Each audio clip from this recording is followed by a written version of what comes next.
Alrighty, welcome back everybody to the Trade Readers Podcast, the comic book club where we read a different trade paperback every single week. I'm Daniel, you're Nathan, we're brothers, we read comics. Yes, we do. And we're all hyped up on Indian food right now. Yes, sir. So there's going to be a couple commercial breaks here. Nathan, we got different time codes in our description. We got the book, which is Friendly Neighborhood Spider-Man. We got Back Matter Matters in the poll list, but we start with the news.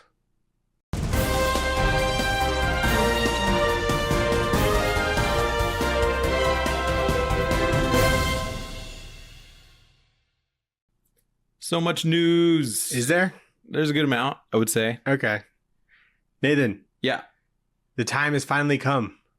For what? The moment we've all been waiting for. Mm-hmm. Chew. The Nomnibus. The Nomnibus? The Nomnibus. What does that mean? It's a collection of the original Chew all in one omnibus, all Nathan. in one? Yeah, 60 issues, baby. Dude, that's got to be huge. Coming February 19th to a store near you. Oh my God. $65. That's really good. It's a fantastic deal. Oh my God. I'm going to have to get that. I can't wait. Do you want me to order you one? Dude, I think so. I'll be like, I'll take two, please. Because I have all the trades up on my bookshelf except for the last trade. Because you got the issues. Yeah, because I wanted to catch up and then I got like the last 5 issues as they came out. I've been collecting like the omnivores. Yeah. And then they have like a couple chump. other collections that are like half of it, don't they? Maybe. Those are the omnivore. Yeah, ones those you are said. like 10 Oh, really? each. Yeah. Oh, It's okay, I like thought it's it like was the more. deluxe kind of thing. Okay, yeah. They have a couple editions. So that's cool. All of it in one. Does it include Poyo? I don't think so. That's tough. I Well, still haven't read the last Poyo. I can double check it, but Yeah, because with that, there's a character named Special Agent Poyo, and he was like a chicken who was a federal agent, and he had like 3 spin-offs. And I haven't read the third one because I don't want it to be over yet, but I have it downloaded. I've had it downloaded for years. the Smorgasbord edition is what you're talking about? I think so, yeah. Yeah. That's cool. But yeah, I was fucking stoked to see that. That's really cool news. So I'm excited to see what that looks like. Daniel, are you familiar with the term legacy characters? Yeah. And how there's like, Sam Wilson, Captain America. It's like a different Captain, or like Captain Marvel. Yeah. We got a new one, Daniel. Everyone's been asking for it. Kid Juggernaut. Oh, dude, fuck yeah. It's a new one-shot called Kid Juggernaut coming April 2025.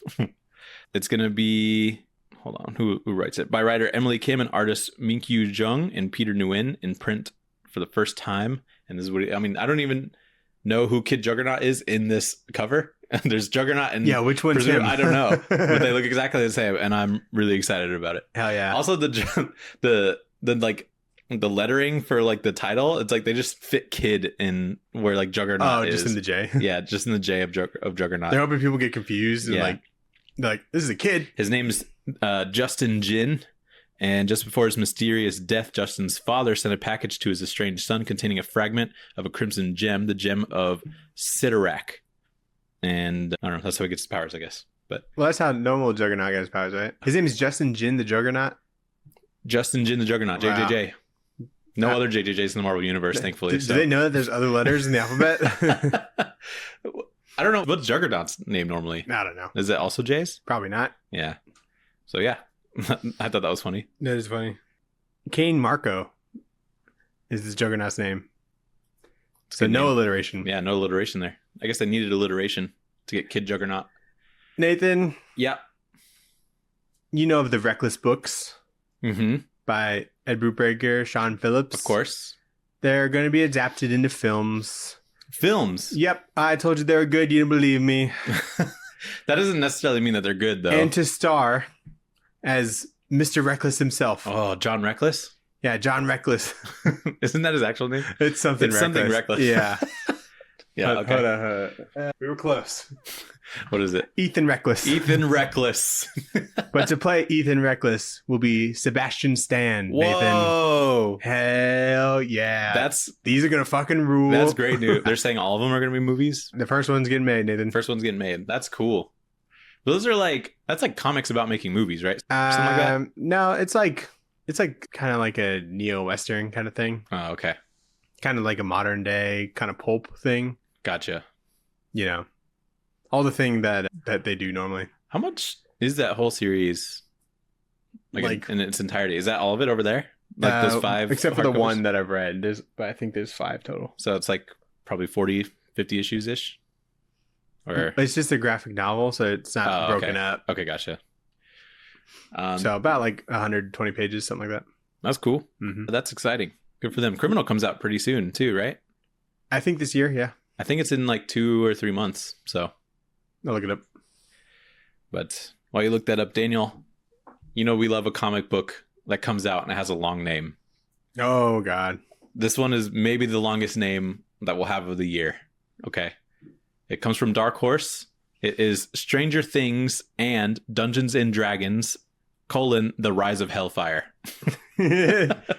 So that's going to be a Stranger Things Dungeons and Dragons crossover written by Jody Houser and Eric Campbell. So that should be fun. I don't know when that comes out. I think it's in April. Who's writing that? Sorry. Jody Houser and Eric Campbell. So yeah, super long name. it's just saying 2025. So until we get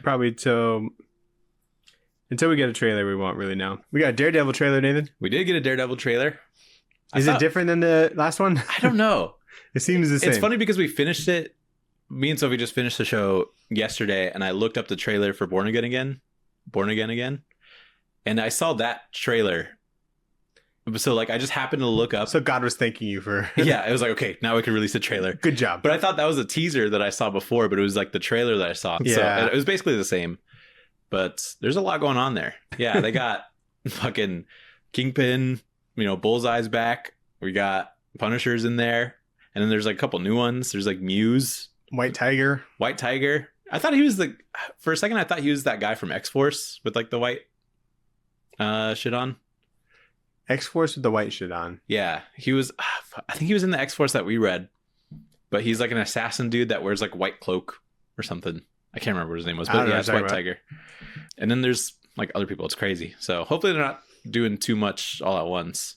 But I do like Muse. He was created by Charles Soule, so that's pretty cool. Mm-hmm. And that was part of his run. Yeah, but I think it looks good. I'm interested to see like the status of everything. I was hoping that we would read Charles Soule's run for that, but Muse doesn't pop up until like the 3rd trade. I think it would be fine to jump in there because the first trade of his run is right after Secret Wars, so he's doing random team ups with old Captain America and shit like that. Okay, I got a couple more things. Diamond Comic Distributors filed for Chapter 11 bankruptcy. Ooh, shit. Which is crazy. So they're going to be selling off parts of their business to some Warner Bros. Distribution game company. But they're not Chapter 7 bankruptcy, which is where like they're just getting stripped for parts and sold everywhere. So they're going to be kind of operating as normal for a little bit. I don't really know how bankruptcy works. But that happened, and that's crazy. They're trying to keep going and just keep going, but then just like not pay off their debts to whatever creditors they got money from. So yeah. So probably going downhill from there for a little bit. I heard that they like shut down like a factory or something. Yeah. Or a distribution center. That would make sense. There's an Assassin's Creed Mirage comic book coming out from Dark Horse. I think that's the new game that's coming out. Oh, that's pretty cool. Yeah. But this comic's gonna be written by Michael Avon Oeming, which is pretty cool. Nice. Yeah, we like him, and it's gonna be with art by Mirko Kolak and colors by Lauren Aff. I'm not familiar with them, but it's gonna be a 3-issue series, so nothing too big. If you like those games, you might like those books. Marvel's gonna celebrate 400 issues of Wolverine in April. It's gonna be like one of those big ones, which I don't care too much for, but I know that what I do care about is Dana Warren Johnson's gonna write and draw a story within that. A Wolverine story.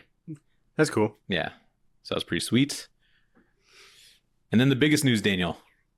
Ram V is going to be doing a new DC series, Resurrection Man, Quantum Karma, coming in April. It's going to be a metaphysical fantasy adjacent science fiction story with art by Anand R.K. And it's going to follow the Resurrection Man, a man with no memory of his past who discovers he has a unique ability to resurrect after death. Each time he comes back to life, he gains this new superpower, often tied to the circumstances of his death. So he's coming back.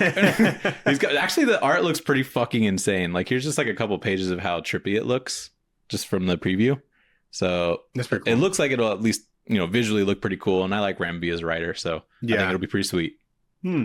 I'm gonna check it out. That was the biggest news, Daniel. Resurrection Man, he's coming back. Wow. So that's all I got for news. Alrighty. What did we read this week, Nathan? We read Friendly Neighborhood Spider-Man for the 2019 version. I think there's a version before this. Yeah. And like, it's not really like a version, it's just a run. or like the run, yeah. It's going to be by Tom Taylor, Juan Cabal, and Yildiray Sinar are the artists, with colors by Nolan Woodard mainly and Travis Lanham letterer. So yeah, we're doing this because of the Friendly Neighborhood Spider-Man animated show coming out. Yep. Should be pretty fun. But this is a Spider-Man story where it's just him doing shit in New York. And he's just being a nice neighborhood kid, helping people with directions and stuff. But then something happens. A very misleading cover. Because of the art style? Yeah. I thought this was going to be like much wackier. But then it's like the most like proportioned like people that he's drawing, you know? Yeah. I agree with that. I'm not like, this definitely isn't my favorite Spider-Man artist. He seems like a little bit too proportioned, and so when he's posed like Spider-Man normally is, where he's kind of contorted in he's weird not as rubbery ways, looking. I'm like, ugh, he looks like he needs to stretch. It looks like he's gonna pull something. But then I think as I was going back through it and writing notes, I was like, I do kind of like this actually. It feels kind of like Sarah Pacelli, who was the person that did like Spider-Man. But I think what puts me off of any Spider-Man book is just the eyes. I think that's what gets me. And these eyes aren't as big as I want them to be. And so that kind of throws me off. Yeah, they're like normal, like glasses lens. Yeah. Almost. Yeah. Like you could make them out of like a sunglasses lens if you shape them a little bit. So I thought this was pretty good because it kind of felt like Nightwing in a way. Like the Tom Taylor's Nightwing. Like I think he's like just good at doing ongoing stuff. Yeah. And it like every issue feels like good, you know, like not everything is like a part of an arc, but everything never feels like filler, you know? Yeah. And I think he's always really good at letting the characters breathe a little bit and showing who they really are, like kind of at their core, which for Spider-Man is he's a murderer. He's a murderer. Yeah. There's a big twist. He's a murderer. But in this, he's like really knowledgeable about like the streets of New York, or like where people should go to get like a good hot dog or whatever. Like he really feels like he's grown up in New York, which I appreciate. Right. And he knows everybody. So I like that aspect of this and how like connected he is within some of the superhero community and stuff. So it's pretty fun. It's not anything like, you know, people's lives are like at stake necessarily, but there's still some weird story going on. I don't know. It's good though. I felt like it could have been more Friendly Neighborhood Spider-Man, you know, like it more Friendly Neighborhood, and it gets like past that pretty quickly. It feels like, and then it kind of reels itself back in. Yeah, it comes back. But overall, I think a good jab at like the concept. I guess I don't know if like I mean, the title makes it seem like it for sure. Yeah, I don't know if just him running around helping. I don't know if they people. just needed more Spider-Man books on the stands, you know? Yeah, exactly. So, but we'll jump into it. So, issue 1, basically, Spider-Man saves a man and his daughter from falling off of a bridge. There was like some weird construction thing that happened, and they almost fell off. Peter saved him, and then Peter Parker meets his new neighbor Leilani, who is asking for a superhero's help. And since Peter Parker knows Spider-Man, he wants to help. Peter goes to like get them food so that they could talk it out. But when he gets back, the apartment's full of men that punch Peter Parker super hard enough to like knock him out, knock him through a couple walls.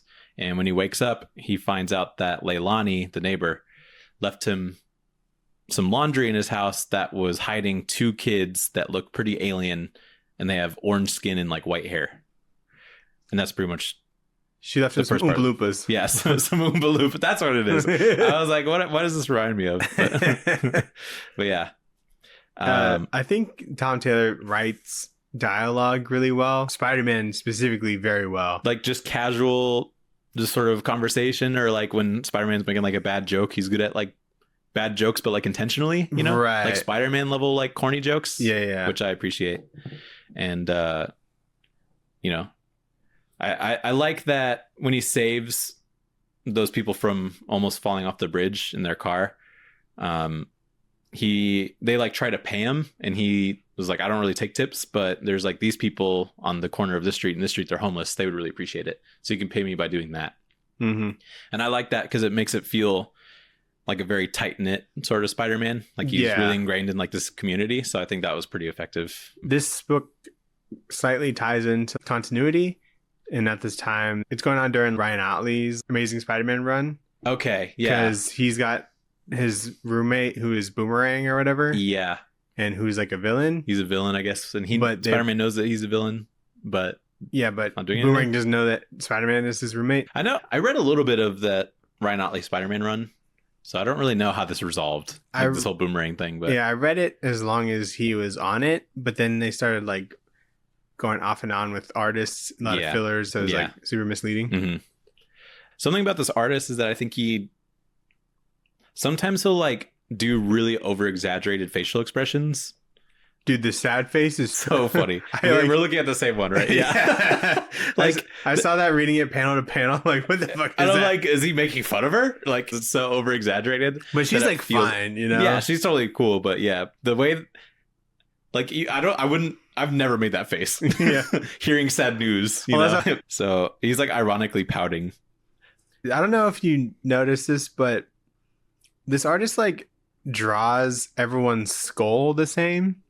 Like it seems like everyone's got the same size head and it's the same shape and everything. Everyone has the same cheekbones is what I noticed. Yeah, same jawline, cheekbones and stuff like that. What distracts me is like panels like this where look how small his mouth is in this. Yeah. Like I get what emotion he's trying to convey. He's like, oh, like a little jokey, like, yeah, I have some apples. But when you're being like so proportionate and then you're doing like these little like cartoony things, and it's like a little I don't know if it mixes as well, but I like how he draws a Spidey sense. I think that's one of the things that are most unique about. That's like the best part. Yeah, because it makes it look like some sort of infrared sort of, aura vision thing. And I think that's pretty cool. Yeah. And in this instance, he knows that somebody is about to punch him because of his spider sense. And he's like, I'll just take it on the chin. And then he's surprised that it looks like a spider vision or something. Yeah. He's having. Yeah. Did you notice his roommate's headphones? Oh, yeah, dude. Instead of skull candy, it's scroll candy. Scroll candy? That's the best. I'm like, genius. That's the best little background joke I've ever seen from Marvel. That was good. Because skull candies used to be the thing. Yeah, peak. The middle school thing. But yeah, that was pretty much issue 1. And then there's a backup story for issue 1 where we see Aunt May is like hiding something from Peter and he kind of catches on to it. But when Spider-Man follows May to see what's going on, he gets distracted with like Spider-Man things and helping people. But it's implied that May has cancer. And so that's pretty tough. Also, MJ is in a Spider-Man suit, but I don't think she has any powers. I think she's just wearing it. I think it's like disguise while Spider-Man is swinging around with her. So that's fun. They get smart. Yeah, they get some lunch and stuff, which is cute. So in this, we see that Mayor Fisk is like a thing. So it's like a part of this storyline where Fisk was mayor, which is kind of cool. Yeah. Because Fisk is going to be mayor in the new Daredevil season. Wow. So it's a... Yeah, I planned that. Yeah, pretty relevant, I would say. Yeah, I know stuff. And I like this artist a lot better. It's the same artist. It's not. For the backup story, it's the backup story. Yeah. So, but I think it's just because the eyes are just like a little bit different. And I think he does like a little bit more comic-y things in there, but Yeah, I think this would be a good like main artist too, but like objectively, I think the cover artist. No. Like the interior artist is like the best artist as far as like just drawing things well. Oh yeah, yeah, for sure. But I do. The other guy might be a better like comic artist, I guess. Mm-hmm. Yeah, I see what you mean. Yeah. For like the main first issue, the back, he's better at the backup page, dude.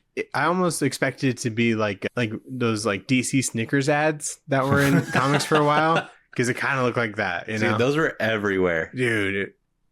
And it would sometimes be confusing. I would read it as if it was part of the book. And I would be like, "Why is the Flash fighting Doomsday? When the fuck did Aquaman get here? Yeah, why is the Flash running in? Yeah, those were good ads." I'll say it. Probably the coolest ad, because they were like, as far as ads go, they're very intentional that they made like a comic book ad. So I appreciate that, I guess. What kind of psycho thinks like, oh, we can really spread our message and spread our product by just forcing some pages into a comic book? Yeah, I don't know. That they're gonna immediately It must have been a comic book nerd, and that works for Snickers marketing. there's a huge audience here. The only thing I like about ads is like if a book is just long, you can just like kind of skip some pages. Yeah, you feel like I'm you're close making to the end. Yeah, it's like a new chapter page at like a regular ass book. Yeah. So issue 2, we see that Mayor Fisk is tied to the super strong guys that kidnapped Leilani in some way. Peter finds out that the kids are children of Leilani, and he calls in the Human Torch to look after the kids while he goes to find their mother. Spider-Man fights another orange-skinned man outside the apartment who ends up getting away, but Spider-Man gives his license plate to a new detective who owes Spider-Man for saving her family in the first issue. And then Spider-Man takes that information and goes to a vacant consulate. He fights that orange man again, but he's joined by his old-ass neighbor named Marnie, who is super strong, and she calls herself the Rumor. So she's isn't that some sort of meta? Isn't that one of the people in Umbrella Academy? I think so. Yeah, it's like the sister or whatever. It's not like the most creative name. So I like this artist a lot, but I can't stand when they color Spider-Man like this. Yeah, it makes it seem like there's armor plates or something that are like, between the webs. It's colored a little bit differently in between like the webs. I don't know. It's kind of a vibe, but I don't prefer it. It seems like one of those color by numbers. Yeah. And they're like, oh, this is a slightly different shade of red. This is red. This is orange red. I think I prefer if it feels like just some sort of cloth over the face, and cloth isn't as like segmented like that. So right. I see what you mean. But what I think this artist does do pretty well is that he plays with the medium a little bit. And so there's like this panel where he's looking through the blinds, and the actual blinds like bleed into like the gutters of the actual like page of the panel. Yeah. And so I like that. And he does like a couple really interesting like page compositions in here. I like when Johnny Storm gets there. He's like, oh, those kids. He's like, are they mine? Human Torch, he seems younger than normal. Oh yeah, he seems like and I'm 19. Like, why is he so young? I feel because I know he feels like he should be like 35 or something. And then there's some points where only his head is on fire. I'm like, it's very Ghost Rider, you know. You could cosplay Ghost Rider pretty well. Yeah, I guess so. That's funny. I just thought that was strange. There's a recurring joke that I like that Spider-Man doesn't have any pockets. And so when he gets like the card from the detective, he just like puts it in his pants. The detective's like, did you just put my card in your pants? And he's like, I got no pockets. And I never thought about him not having any pockets in his suit. Yeah. And he'd probably need to like carry around a lot of things. You have to get the ones with like zippers, like on sweatpants and stuff, or joggers. So he could bench and nothing will fall out of his pockets. There is debris falling from a building, and he like goes to save someone who's recording the whole thing on his phone. He's still recording. He's like, innocent bystanders used to do less by standing and more by running. That's and a good I'm one. like, boom, got him. That's a good one. Good Spider-Man joke. Yeah. Something that was kind of distracting was like, whenever he's like in under like a shadow or in like a dark area, his suit just turns black and red. It's like it's black though. It's not blue. Is what I'm saying. Oh, I see what you mean. You know what I mean? Yeah, I do. That's something I just noticed. Probably no one else complains about it, but I still see it as like blue, but just because it's under the shadow. I see what they're going for there. It's almost like retro Batman, where he's supposed to be black, but the shine makes it blue. It's blue. Yeah. That's what it feels like. Do you think that was the original intention for Spider-Man's suit? No, it was definitely blue and red. Yeah, definitely like super blue. Yeah, the Steve Ditko original one. It's very convenient that the family that he saved in issue 1 just so happens to be married to like this detective. You know, well, they were just moving in. So now he's got like this way in to the precinct or whatever, and she can like look up anything that he wants. I think that was fine, just because if you're doing this long enough, you have to you eventually make connections and shit like that. And a part of the first issue is like, you're gonna want to take this route next time. Like he was telling him like directions. Yeah. So it makes sense if they didn't know like a certain street or bridge or whatever was all fucked up. So I think it makes sense. Sure. Enough. But yeah, it is pretty convenient for this story. Not a whole lot of like old lady superheroes either. So I kind of appreciate. There's one in X-Force. And the one that we read? No, this new one. Oh, really? Yeah. Is she cool? She's like the best. Okay, nice. More old lady superheroes, man. This one later gets like this like face mask, like Winter Soldier, like face mask looking thing. Yeah. And it's kind of strange that she doesn't have it like right now. Yeah. And just like certain situations she has it and she doesn't. Mm-hmm. I'm like, is that like a gator? Like, do you take it down or like Maybe when she gets like cold. when her nose is cold? Yeah. Yeah, exactly.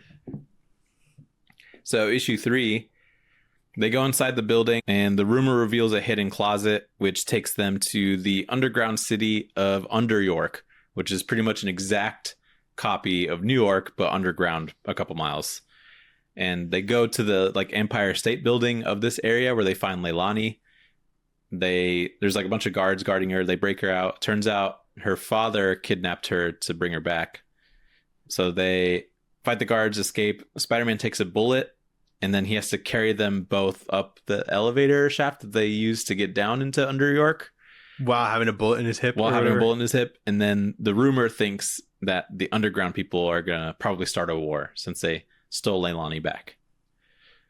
And that's pretty much the issue. But this is a good Spidey Sense panel. That is good. I like that. Yeah. I think it's like very... He was definitely like, just do whatever you want. He was cooking here, but then I feel like it doesn't make sense when he has to crawl back up, whatever this is, because this is how they get down. And I'm like, what does the elevator look like going up? You know, because this looks like you got fucking teleported down into Under York. I think the concept of Under York is interesting, but I have questions. In this, I'm like, it just seems like a weird thing. Yeah. This is a weird put in this for a friendly neighborhood. You know, you think it's just things around the neighborhood, not like a whole hidden society thing. A hidden like fucking Earth or whatever. Yeah. Yeah. Like it's Godzilla Kong.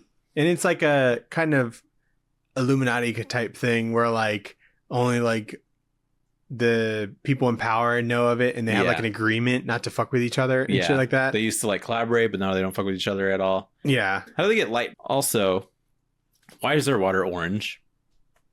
I mean, like their whole society is kind of more orange, I guess. They're orange. And if it's pretty much an exact replica of New York, did 9/11 happen? Do they have the Twin Towers? Are the Twin Towers still there? Because what if there's a panel where they're just like flexing? They're like swinging through the Twin Towers to get to the Empire State. Yeah, I was just like, okay, this is interesting because if there's like an Empire State Building, you'd think that there'd be other inspirations for this underground city in New York. Especially if like this has been around since like the 30s or whatever. Yeah. Because the thing with this like is that these like gangsters are like dressed like they're from like the Roaring 20s or whatever. Yeah. Or like Al Capone. Yeah, era, Al Capone gangsters for sure. And they're all kind of just like stuck in that era. Yeah. Which is weird. They probably talk really cool. Yeah. Like old radio announcers or whatever. Like, yeah, get him and see. So that was pretty much that. Issue 4, Spider-Man reaches out to Detective Sebbins for reinforcements to kind of help fight off these orange people, the Under Yorkers. Don't go past the John Romita Sr. wraparound variant. Is that a senior? Yeah. Oh shit, it is. Yeah, because it's miles better than Junior. Yeah, true. That's how you know it's Senior. This is cool. Wow, good for him. And Frank Darmada as well. So, yeah, Spider-Man goes to that detective for reinforcements, but her captain denies the order because he's corrupt by Fisk. And then Leilani's father and some henchmen end up attacking the neighborhood. And so the whole neighborhood backs up Spider-Man. And then even Kingpin steps in. And this is where we find out that he has some sort of agreement with the Under Yorkers. He like knows who they are. And so he kind of diffuses the situation because Spider-Man kind of forces his hand. But when Peter comes home, after this is all resolved, he finds Aunt May in his room who wants to talk to him.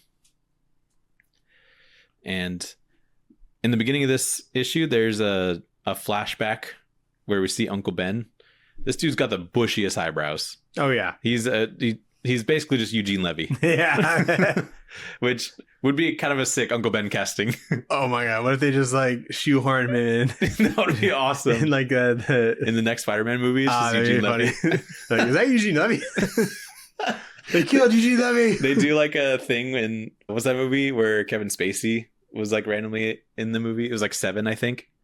Like nobody knew who like the killer was, and it just ended up being Kevin Spacey. And it was like, no way. But if they imagine that, but it's Eugene Levy as Uncle Ben, and people are like, what the fuck? Yeah, I love this page. This is neat. So this is what I think this artist does really well. Is like anything with action and stuff like that. It feels really creative because he's just jumping around a bunch of different panels, and we see a lot happening. He's like saving a cat, during it as well. Dude, fucking Spider-Man got his ass out. You see that? Oh yeah, yeah. He's trying to bend over and pick up a kitty, but he's doing it a little slutty. But I think one of my favorite lines in this book is when he's like talking to Aunt May and he realizes something that is wrong, and he's like, my human sense is tingling. Like, yeah. He's like, oh, something's not going good here. So there could have been a big fight thing. There's kind of just him dodging some bullets. Yeah. But he didn't get swung on by this like super powerful. Well, he got one hit. And you're saying we didn't see any like actual punches or anything? Oh yeah. And then it's just like the neighborhood is like the people who like stand up for him and get them to go away. Like, no, don't do that. These guys could run through these people, you know? Also, there's like 100 guns a second ago. You'd think everybody would be cleared out there by now. So, I mean, I like the idea that like the neighborhood's like, that guy's fighting Spider-Man. We better go help him. Yeah. But like, I don't think. I'd be like, fucking Spider-Man's got it. I'm like, yeah, he does this. We do not. So we should leave. And then that's the arc. Well, it's because Mayor Fisk is like, you should probably leave. We have an agreement, I know, but you should probably leave. But yeah, that is pretty much the arc. So then we go to issue 5. We get an artist change as well. Peter learns that May has. I thought this was Gary Frank at first. Like, dude, that it first looks page. very Gary Frank. I noticed that too. I was like, let's go, dude. And then I think he's done some Spider-Man, but some panels were like kind of Derek Robertson too. Yeah. So Peter learns that May has cancer. He goes out to clear his head as Spider-Man. And while he's doing that, he intervenes in a stolen car chase. But the criminal is his friend Miguel, who stole the car from his mom's abusive boyfriend. Spider-Man accidentally breaks Miguel's wrist as he's holding him. He's kind of distracted. And so he brings Miguel to Doctor Strange to help. Doctor Strange helps the boy, but he also said that he can't help with May. Peter then later goes to chemotherapy with Aunt May to give her company. And it's very nice. Well, that was cool. She asked him to go with him, and he's like, I'm kind of busy, which is fucked. And then at the end, he like makes time for it. And he's like, I brought snacks. Look how like infinitely better this is colored. I know. But what I really like about it is that the design feels like John Romita Sr.-esque, like the pose of it and him just like running on the building. Like, yeah, I saw this and I was like, yes, this is my jazz. Yeah, I was like, let's go, dude. But even like the coloring of where there's like front coloring and stuff, it feels just really nice. So yeah, no, I like this a lot. Super also, well just done. like a lot of the action feels like there's a lot of movement. Like in this car chase, we see like the lights sort of bleed in like a certain direction to show movement. And I like when he's just like standing on this moving vehicle. I love that because it's just like, it'd be so funny to see this in a movie. Yeah. Or even like this first panel you just showed, like seeing that in a movie where he's perfectly running like on the running. I love when he like stands on the side of a building too. Yeah. They did that in Spider-Verse. I remember there's a scene where they're like walking up and I'm like, this is fun. So, but seeing that in, I think like a Spider-Man movie, like live action, would look a little bit funky, I think. But oh, there was like a fourth wall break. There was? Yeah. When Spider-Man's asking the dude, like, whose car is this? And he's like, Blair, and like, and then it's like asterisks and like different text to blur out. Mm-hmm. And then Remington. Yeah. And he's like, who's Blair Remington? Why does she have a middle name that have to be censored for children? You know? Yeah. Like the middle name is all censored. Yeah. And so it's like, that's funny. That's good. And there's in Doctor Strange's place, we see Bats, who's his ghost dog. Are you familiar with Bats? No clue. He's a character that was created by Donny Cates during his Doctor Strange run. And so I like seeing him pop up and stuff. He was also, there's a new map in Marvel Rivals and Bats is in there too. Nice. So that's pretty cool. So when Spider-Man's in this car with what's his name and they go into an alley, Spider-Man like whips like on a higher building and pulls the entire car and himself up like 90 degrees from the ground straight up, and then like webs like are all around to like catch the car. They had it like that. Yeah, I'm like, god damn, that is strong. The webs and Spider-Man and the chassis of this car. Yeah, I'm just thinking about like what part of his body is like pulling up the car. He probably just like has his head down. Yeah, like against his neck or something. But like this car would be fucked up from that. Like it would be huge dents just on the inside of it. So then issue 6 was kind of like a backup issue in and of itself, but Spider-Man and his new sidekick Spider-Bite fight some classic Spider-Man villains like Doc Ock and Vulture, who are trying to keep like some sort of glowing box away from Spider-Man. They uncover a plan that leads them to not the Sinister Six, but the Sinister 60, where they fight pretty much all of the Spider-Man Rogues Gallery, and they're able to beat them and reveal that inside of the glowing box was a Spider-Man action figure. But the whole issue is actually just kind of like a fantasy sort of play along, and Spider-Bite is actually a kid named Nathan with cancer that Spider-Man was playing with, and Spider-Man decides to keep the day going with him by taking him out for a swing around the city, which is pretty nice. And the people in the hospital were dressed up as the villains and whatnot. Yeah, that was pretty fun. That was well done. It's funny that 2 weeks in a row, there's a random character named Nathan that's in like one issue. What was last week's? Astounding Wolfman. There's a guy named Nathan that the wife of Wolfman was cheating on. Oh, yeah. Or like going to dinner with some dude named Nathan. And I'm like, that's 2 weeks in a row. There's a crazy double page spread in this. Oh, yeah. The action double page spread. I was looking at every single panel. Me too. And then like Sarah looked over. She's like, that's crazy. I'm like, yes, it is. It is. It's so cool. It feels like Ryan Otley when he would do like crazy action pages, except he would like overlay like one big like action pose over all of it. Yeah. But yeah, this is really cool. It's really fun to follow because there's all sorts of Spider-Man villains here. I have questions about the Sinister 60 because there's some villains in here where I'm like, why is Juggernaut here? Juggernaut's in the back there. Oh, Jack-o'-lantern's there too. Jack-o'-lantern makes sense because that's a Spider-Man rogue. And then you got like Mephisto. Mephisto. The Kingpin's just kind of standing in the back. Mr. Negative or whatever. But like, what is Kingpin doing? It's just like they needed more people. Yeah. And like, it was just fun like looking at all these because there's some... Oh, Hammerhead's back there, dude. Or they have like Tombstone, which is like that gray gangster dude, or like... Oh, Boomerang's there. Dude, Scream is here. The symbiote is like all the way in the back there. But yeah, this is pretty fun. I like that the whole thing is orchestrated by Stiltman in this fantasy. Like, I guess maybe Nathan really enjoys Stiltman in this. Stiltman's cool. Yeah. But, I love a good Stiltman appearance. But the whole thing, pretty touching. So I enjoy seeing this part of Spider-Man 2 where he's like helping out some random people in the community. Yeah. And that is pretty much it. So let's go into our next section, which is Back Matter Matters. Back Matter Matters. Pretty tiny back matter.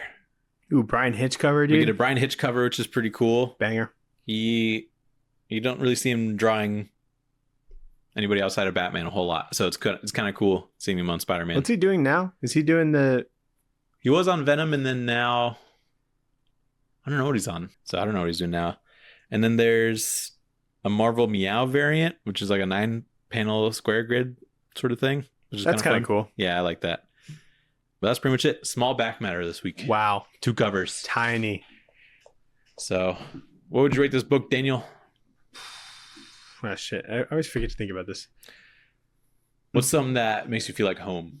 I'd say like a New York hot dog cart hot dog. Just a bit of mustard, bit of relish. You're on the run. You're eating it. Yeah. On the way to wherever you're going. I like that. Do you know what a knish is? A knish? Yeah. Is it something that's hard on the outside and soft on the inside? I think so. Why? Somebody ordered it in the Daredevil show, like in one of the last couple it was at like a hot dog stand, but the guy was like ordering a knish. Maybe it's like a kosher hot dog. It might be. But yeah, I think probably hot dog stand's the best way to rate this. Because they get hot dogs in like the second issue, I think, or the first issue, I think. First issue, yeah. So I think that makes sense. Or niche? K-N-I. I think that it's spelled like niche, like the K would be signed. Jewish dish, potato-filled dumplings, baked or fried. Oh. So yeah, it was ordered by Ellison, who's like the newspaper editor guy. Ben? No. This is the guy that was Ben Urich's boss. Oh. He was like kind of bald. Gotcha. So it's probably pretty good. There's so many like dishes that are just some sort of like carb, but with potatoes in it. Yeah. Like a bread or something. Mm-hmm. And just fried. Yeah. There's this shit that like Sarah's family likes to get. Pierogies. They love pierogies. And it's basically it's almost like a pasta kind of thing with like potatoes in it. That's cool. It kind of looks like a dumpling almost. Potatoes in the pasta? Yeah, it's like potatoes, and there'll be like sauerkraut or something in it, or like Oh. onions. You can get them with meat and stuff, but like I think the That- main thing is just like potatoes. That sounds crazy. It's really good, Hmm. but it's just all carb, you know? Yeah. Yeah, we love carbs. Yeah, I love them. So let's go into our next segment, the poll list, : Show me your box. The pull list, what did you shove in your box? What'd you get this week, Daniel? So I went to the shop on Monday, and they had Wednesday stuff like in my box already. Whoa. So I don't know if they were supposed to, but only some of Wednesday stuff. Yeah, because I think they get it from different distributors typically. So. Right. And so like you have Batman and Robin 4. Year One #4, which comes out today. We picked this up on Monday. Right. No, that was last week. That was last week. Okay. But I have to go back to get New Gods 2 Mm-hmm. and The Moon is Following Us 5. That's on 5. Yeah. I think it's 7 total. Damn. There's also Ultimate Wolverine coming out today. Yeah. I think, yeah, I'm getting that. Cool. Just to give it a gander. Yeah, I think that would probably be worth taking a look at. Probably just The Moon is Following Us and New Gods. I'd Okay. say. Cool. You kept up with your New Year's resolution of reading one comic every day I sure have. on average. You know, I did the math. If we do a trade every day or trade every week, that's roughly 5 issues. I mean, And not the last couple of weeks, dude. It's been like 6 or 7. Yeah, I know. We're doing extra. Yeah. And then we do like 1 issue every day. We're basically reading like 600 issues like a year. That's so many. Yeah. So And what's funny is that I still won't be caught up on all my comics. that's like 1 short box. Yeah. I'm like, oh man, I'm making some progress. Yeah, But a couple more years, I'll be there. it does feel good though, reading the stuff I've already purchased. And I'm like, damn, this is good. Be like, wow, I've been just sitting on this. So No shot I'm gonna keep up with this once like the kid's here, but it's tough. it's tough like with no kid. It's tough with no kid. Yeah, I agree. But I finished the first arc of Ultimate X-Men, number 5 and 6. I read. Ooh, okay, nice. I read New Gods, number 1. Did you read that? I still don't have it. Oh, It's right. at mom's. Is it good? It's exactly what I wanted it to be, That's so good. which is a good thing. That's like, yeah, it sounds like a great review. Yep. So, definitely get that. Yeah, I read Batman and Robin Year One, number 2. I was really tired when I read it, so I don't really remember what happened. And I fell asleep reading 3, but Nice. I read Public Domain number 2. Mm-hmm. I think I've read that before, but I reread it It's good to to, understand what was going on. yeah. I remember number 1 like perfectly, but number 2 just kind of see where it's at. Mhm. Good book. And then The Moon is Following Us, number 3 and 4. I've not read those yet. I might need to borrow them from you, unless they're in that big box. But I think they're in the bag. I got okay, I'll have to go like tomorrow or something. But I read TMNT number 3 and 4, so it's the rest of the Okay. single I haven't issue. read 4. Oh, okay, it's awesome. 4? Let's talk about 3 since I've read it. That one's the best one. 3? I thought you'd like that Cliff one. Chang is so fucking good. He's very He does good. the colors on that shit too, and it's amazing. I Does love he do the colors on everything he does? No, Or does he? No, because Matt Wilson did Paper Girls, right? I think so. It feels like that level. Yeah, Matt Wilson's goated. Yeah. But But- like Cliff Chang does the art and the colors on it, and it's just so good. Mm-hmm. The 3rd issue of TMNT is funny because at the beginning he's like putting turtles in a fire, Yeah. and I'm like, why are you doing that? why are you hurting those turtles? But they were like already dead, so he's cremating them. Yeah. But I didn't realize that at first, and so I was like, why are you killing those turtles? Little fake out for you. Yeah, it was a good fake out. But yeah, just the turtles look so good in that, and he's fighting like the hand and shit. Yeah. It's really cool. And then the 4th one's Chris Burnham, who's the guy that did the last Oh, Doom Patrol? Doom Patrol. Yeah. Oh, fuck. And he's really good in this, but especially because like the Robot Man shows up. no Robot Man. Ooh. But sorry, who is it? It's not Donatello. Donatello? Who's the purple one? Leonardo. Donatello. Donatello. Leonardo's blue. Leonardo's blue. Okay, yeah, I get them mixed up. But Of course. him you do. and he's like clearly mentally affected by whatever's happening in this book, and he looks insane and is awesome in Chris Burnham's art. Okay. So I really do enjoy that one too. I think, does the inking kind of stand out to make it look like Chris Burnham art? Yeah, I don't know. I think so. I feel like there are a lot of thick lines in his Doom Patrol. There's a lot of thick lines in this. Okay, cool. Yeah, so it's cool. It definitely feels like the most stylized issue, I would say. Yeah, because it almost feels like try and stick to the kind of house style vibe. kind of thing, and not necessarily like your style. Yeah. So I'd be looking forward to it's cool how that is, because he's like kind of skinny in this, and so he like it's kind of gross to look at even sometimes. Yeah, but it's cool. I like it a lot.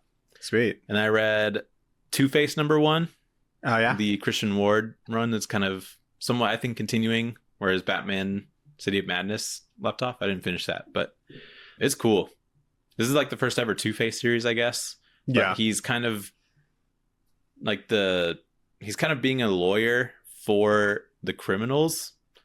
So to try and keep some of the order from all the criminals and stopping gang wars, he's being a lawyer for like a criminal court. Yeah. And this first one is Victor Saz is on the stand. What did I say? Saz or something? Yeah, Mr. Zaz is taking the stand or whatever. So I read that before I gave it to you, and I don't really like how Zaz was drawn. It seemed like he had little scratches on him rather than scars, They could be a little grosser, I think. Do you want 2 of that? I think I have 2 of that, don't I? No. I think you said you got me 2. Oh. But yeah, I'll check it out. I think it's a strong first issue, but I could see it not being as strong, so I don't know. Okay. So we'll see. I read Plastic Man No More, #3. Pretty good. Good stuff. Yeah, it's still a pretty fun series. Really gross at points. It shows Plastic Man is like a pretty fucked up guy, but kind of has good intentions, so I like it. And then the last things I read was Ultimate X-Men #6 and 7. So I guess I'm only like 1 ahead of you. I'm catching up. Yeah, you are. And it's great. I'm like, why did I stop reading this? Yeah. I have the issues, but I was like falling behind. But yeah, it's so good. Peach Momoko is just the GOAT. Got nothing else to say about that. Definitely. You start to learn more about what is going on, and I like that. I'm just now finding out because the whole series has been kind of confusing up to this point, but it's really coming together. So I appreciate that. That's good. I feel like it would just kind of just giving you like little teaspoons at a time of like what's going on. So yeah. Did you read anything else? Nope. Did you watch anything? I finished Daredevil with Sophie. We were rewatching it, so we finished season 3, and that was a good show, man. It's good to rewatch.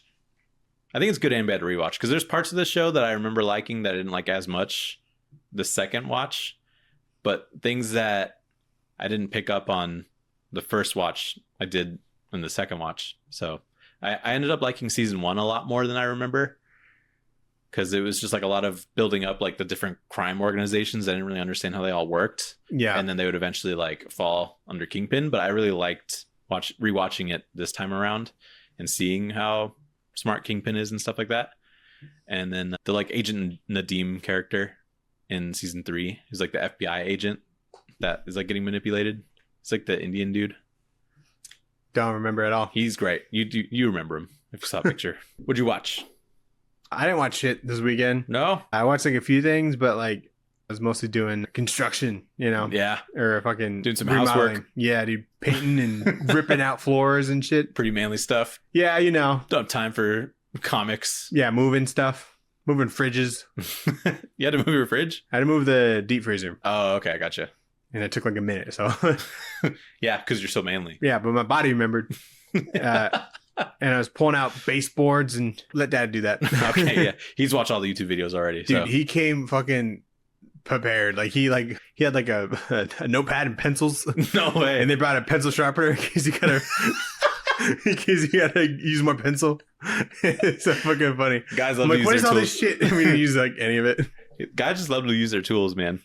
He's prepared. That's funny. He bought some knee pads so he could like do shit on his knees or whatever. Yeah, he's a smart worker too. Yeah, dude. That's good.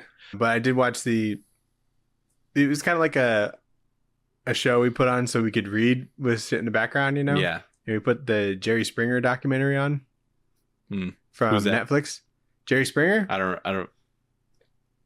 He sounds familiar. He had like that talk show where like he'd bring on like crazy ass people and then they just end up fighting. Oh yeah. Okay. The documentary is called Fights, Camera, Action. That's a good name. Yeah. Pretty fucking crazy, honestly. Were you distracted from your books? A little bit. I had to like really force myself to focus on like the books, like the words I was reading. Yeah.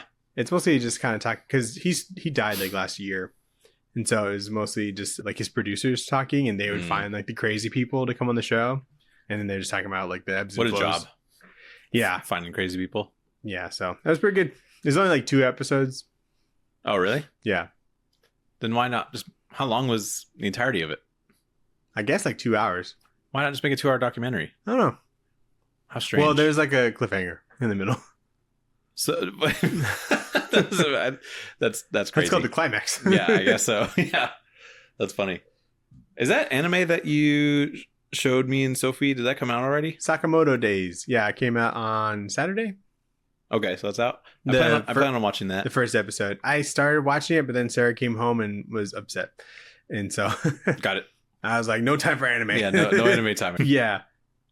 Did you finish Creature Commandos? Oh, yeah, I did. Yeah, that was crazy. I did that. Watched it like before you got here. Oh, nice. Yeah, that was crazy. This show upsets me a lot. Why? Yeah, it just upsets me. Yeah, I mean, I was like... Because like what happens at the end, and you know, like, I'm like, well, that fucking sucks, you know? Yeah, it does. It like hurts the most. Because I was like kind of most excited to see what they did with like Nina Mazursky. Mazurki? Now that you said the wrong thing, it like the right thing is out of my mind. Mazursky. Yeah. Mazursky. I said it right the first time. I don't think you did. I did. I think you had like a letter off. Roll the tapes. Run it back, editor. I'll type out like what you said, and we can see right here that I had it right, and then I'll correct it when you say it correctly.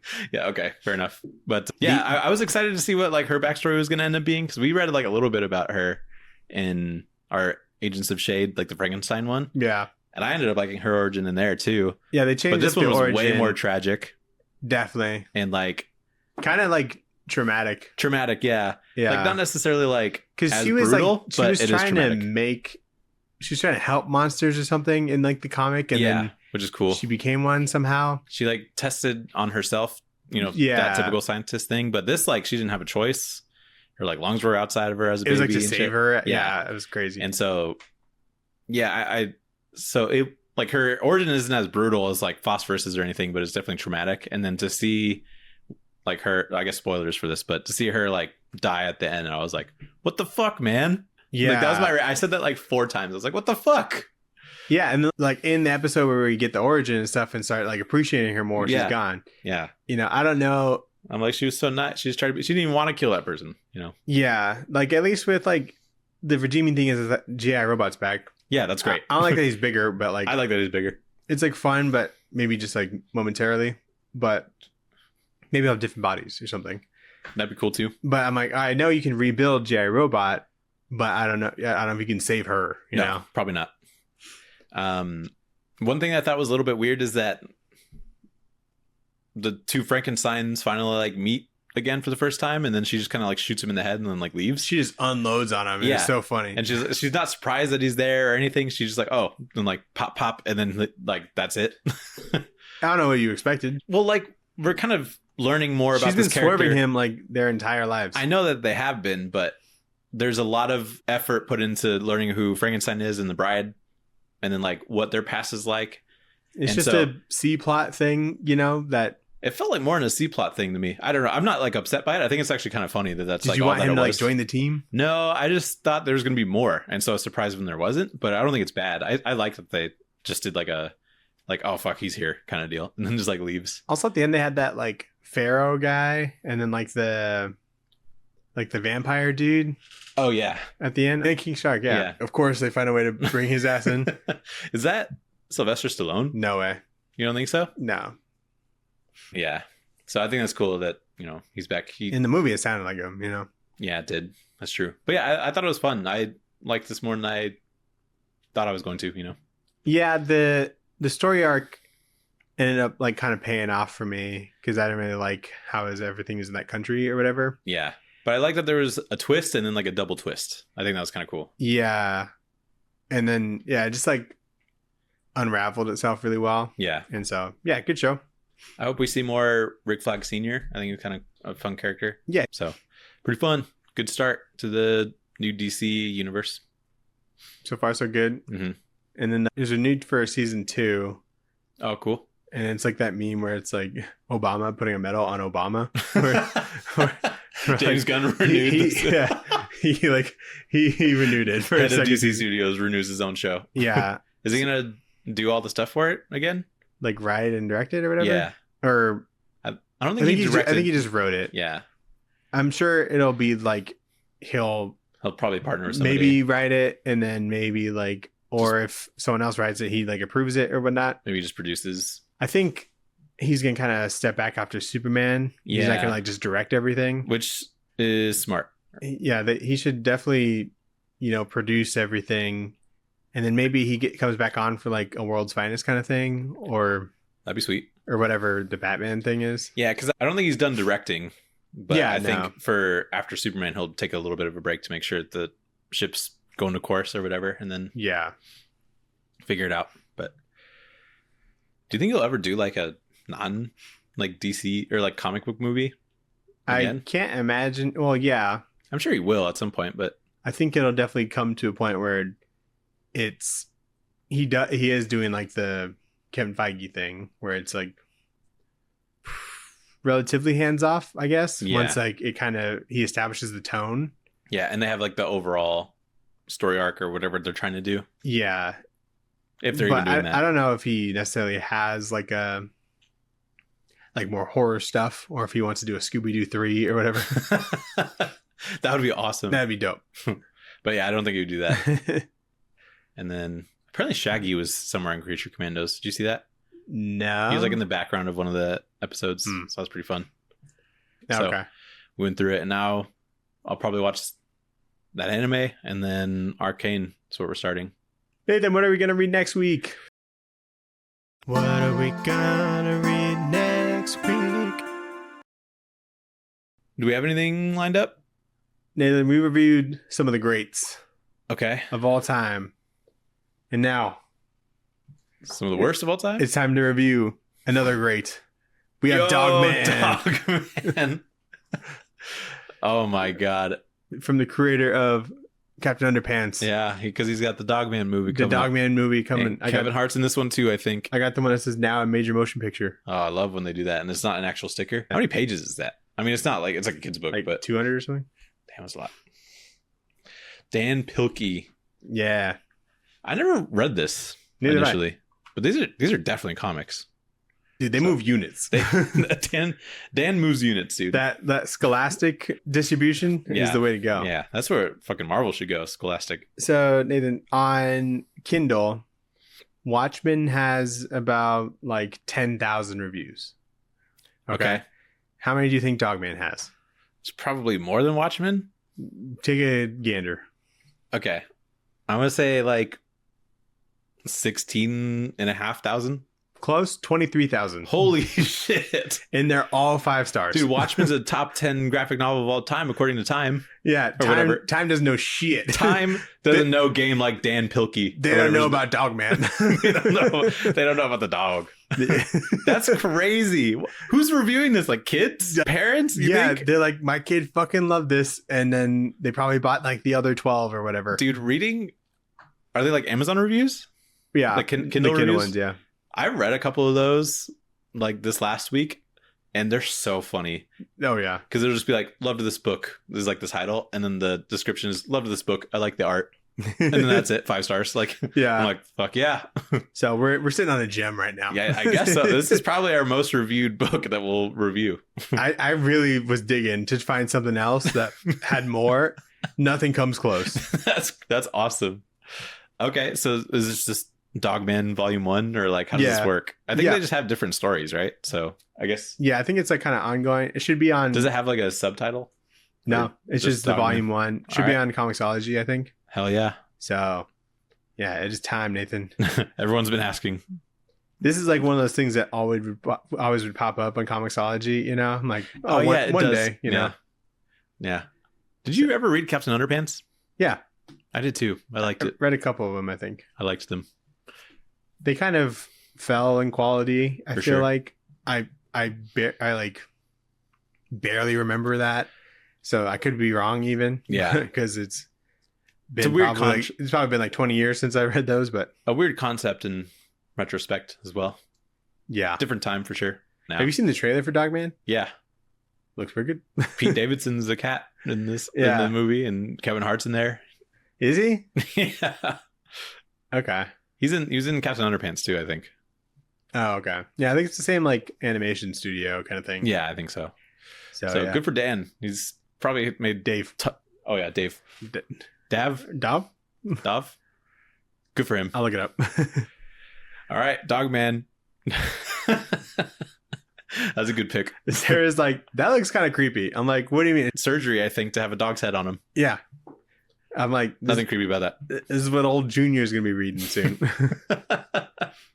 But you just want books to read to your kid. Low key. You're going to be making read a bunch of kids' books. Maybe. And Watchmen. Yeah. When are you going to read Watchmen to your kid? As soon as he can read. You know?